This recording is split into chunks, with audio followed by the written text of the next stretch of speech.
আমরা অনেকে মনে করি যে ইরান ফিলিস্তিনকে মুক্ত করবে। আল কুদসের মুক্তি ইরানের মূল উদ্দেশ্য না। ইরানের মূল উদ্দেশ্য হলো মধ্যপ্রাচ্যে শিয়াদের যে ক্ষমতা এটা বৃদ্ধি করা, শিয়া অ্যাক্সিস বলে যেটাকে, এবং এটা সে করবে অ্যাট ইয়োর কস্ট। একটা কথা আছে গেম থিওরিতে, জিরো সাম গেম, যে তার শক্তি যত বাড়বে আপনার শক্তি তত কমবে। এটা বাস্তবতা। ইরানের সাথে ইসরায়েলের স্বার্থের দ্বন্দ্ব আছে, ইরানের সাথে আমেরিকার স্বার্থের দ্বন্দ্ব আছে, কিন্তু তার মানে কিন্তু ইরানের সাথে আপনারও দ্বন্দ্ব আছে।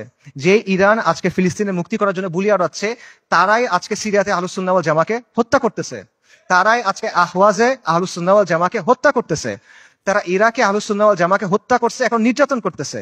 এটা হলো বাস্তবতা। ইরানের স্বার্থ আর আহলুস সুন্নাহ ওয়াল জামার স্বার্থ কখনোই এক না। ইরান সক্রিয়ভাবে এই মুহূর্তে আহলুস সুন্নাহ ওয়াল জামার সাথে যুদ্ধে লিপ্ত। এই মুহূর্তে, আগে কখনো ছিল, পরে কখনো এগুলো বলছে না, এট দিস মোমেন্ট তারা আমাদের সাথে যুদ্ধে লিপ্ত, এট দিস মোমেন্ট তারা আমাদের হত্যা করতেছে। আমেরিকা যখন আফগানিস্তানে আক্রমণ করছে, আমেরিকা যখন ইরাকে আক্রমণ করছে, ইরান তাদেরকে সহায়তা করছে। এটা তাদের মুখের কথা, এটা আমি বানায় বলতেছি না, আপনারা গিয়ে চেক করেন। মোহাম্মদ খাতামি ইরানের প্রেসিডেন্ট ছিল 97 থেকে 2005 পর্যন্ত সম্ভবত।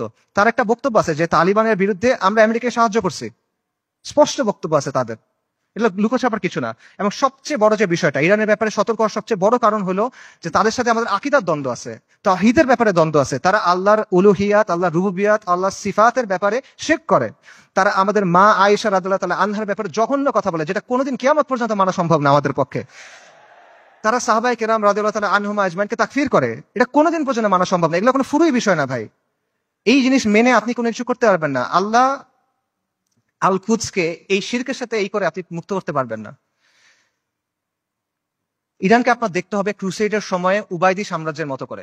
ক্রুসেডের সময়ে একটা সাম্রাজ্য ছিল, উবাইদি সাম্রাজ্য। এটাকে আপনারা অনেকে ফাতেমি খিলাফত নামে চিনেন। এরা আকীদাতে ছিল ইসমাইলি শিয়া, মানে ইমামি শিয়াদের চেয়েও খারাপ, বাতেনি এরা, ইসমাইলি শিয়া। তারাও জেরুজালেমকে মুক্ত করার কথা বলতো, তারাও ঐক্যের কথা বলতো, কিন্তু ইতিহাস খুলে দেখেন তাদের ভূমিকা কি ছিল, আহলুস সুন্নাহর সাথে তাদের ভূমিকাটা কি ছিল, এটা ইতিহাস খুলে দেখেন। এবং এটা শুধু তখন না, এখনো এবং এর আগেও ছিল এরকমই। কাজেই ইরানকে আপনার উবাইদিদের একটা আধুনিক সংস্করণ হিসেবে দেখতে হবে। তবে credit where credit is due, ইরানের কিছু অর্জন আছে যেটা আমাদের নাই, এটা আপনার স্বীকার করতে হবে। শিয়া স্বার্থের জন্য গত 4 দশকে ইরান যেটা করতে পারছে, কোন সুন্নি শক্তি সেটা এখনো করতে পারে নাই, এটা বাস্তবতা। শিয়াদের আছে একটা রাষ্ট্র আছে, তাদের একটা জিওপলিটিক্যাল প্রজেক্ট আছে। মধ্যপ্রাচ্যে আহলুস সুন্নাহর এরকম কোনো কিছু এখনো নাই। বৈশ্বিকভাবে ফিলিস্তিন ইস্যু ব্যবহার করে ইরান প্রতিরোধের একটা রেটরিক তৈরি করছে, এক ধরনের সফট পাওয়ার তৈরি করছে। এটা আমরা তৈরি করতে পারি নাই, এগুলো বাস্তবতা। এই ক্রেডিট তাকে আপনি দেন, এই অর্জন স্বীকার করেন, কোনো সমস্যা নাই। কিন্তু এই রেটরিকে মজে গিয়ে আপনি মনে করেন না যে তারা হলো উম্মার অগ্রসেনারী, আপনি মনে করেন না যে সে এসে আপনার সহযোগী হবে। এটা যদি আমরা মনে করি তাহলে এটা ভুল হবে, এবং এই ভুলের মাসুল আমাদের দিতে হবে।